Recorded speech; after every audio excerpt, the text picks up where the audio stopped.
Number 20, ये class 9th ICSE board chapter number 20 है, area and perimeter of plane figures. यहाँ पर हम एरिया एंड पेरीमीटर्स पढ़ेंगे प्लेन फिगर्स में। अब ये प्लेन फिगर्स क्या होते हैं? प्लेन फिगर्स को हम 2D फिगर भी बोलते हैं। जैसे हमारे क्या होते हैं स्क्वायर, 2D मीन जिसमें 2 ही हमारे क्या होते हैं डायमेंशंस होते हैं, जैसे लेंथ ब्रेथ हो गई आपकी।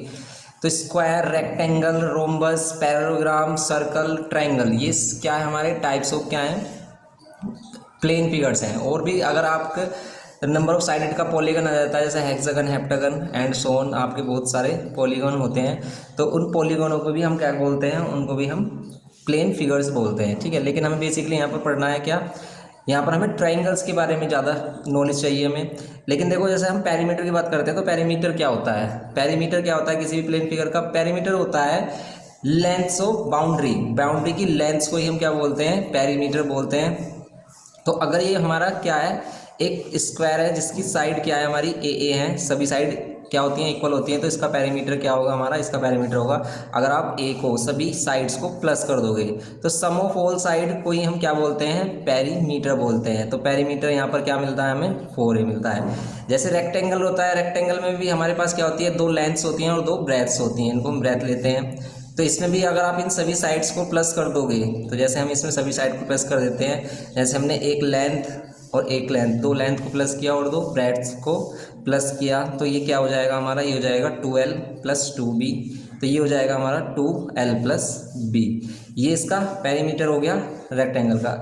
रोम्बस और पैरेललोग्राम के बिल्कुल देखो, स्क्वायर और रोम्बस में सिर्फ क्या डिफरेंस रहता है कि स्क्वायर को अगर आप थोड़ा सा टिल्ट कर देते हो, अगर आप थोड़ा सा टिल्ट कर देते हो तो वो रोम्बस बन जाता है। रोम्बस की भी ऑल साइड हमारी इक्वल होती हैं, लेकिन इसके डायगोनल्स अनइक्वल होते हैं। देखो, रोम्बस और स्क्वायर में सिर्फ क्या डिफरेंस होता है कि इसके डायगोनल्स इक्वल होते हैं हमेशा और इसके डायगोनल्स अनइक्वल होते हैं। तो यहाँ पर इसका पेरीमीटर भी हमारा यही आएगा 4a। और रेक्टेंगल और पैरेललोग्राम भी बिल्कुल सिमिलर होते हैं। रेक्टेंगल में डायगोनल सेम होते हैं, लेकिन पैरेललोग्राम में डायगोनल सेम नहीं होते हैं, उनकी लेंथ सेम नहीं होती है। मीन्स ये डायगोनल्स की लेंथ कुछ और होगी और इसकी लेंथ कुछ और, लेकिन यहाँ पर जो डायगोनल्स होंगे उन दोनों की लेंथ बिल्कुल सेम होगी। अगर ये 10 है तो ये भी 10 होगी। ओके, तो ऐसे ही इसमें भी हमारा जो पेरीमीटर आता है, इसमें भी पेरीमीटर हमारा क्या आता है? इसमें पेरीमीटर हमारा आता है 2l + b।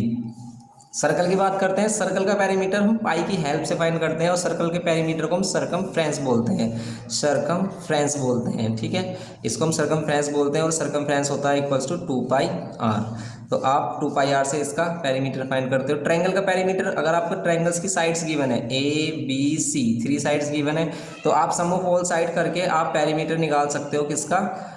ट्राइंगल का। तो ट्राइंगल का पेरीमीटर भी हम क्या कर देंगे इसमें? सम ऑफ ऑल साइड्स। और अगर ये ऑल साइड्स सेम हुई मीन्स इक्विलेटरल ट्राइंगल हुआ तो ये 3 हो जाएगा, सिंपल। ओके, तो ये करना है आपको पेरीमीटर्स में। पेरीमीटर्स के बाद आता है area, area of plane figures. अब हम एरिया की बात करते हैं प्लेन फिगर्स में। देखो, थोड़ा सा हम इसकी यूनिट के बारे में भी बात कर लेते हैं कि इसमें यूनिट क्या आती है। देखो, यूनिट्स क्या होती है हमेशा पेरीमीटर में? यूनिट्स क्या होती है?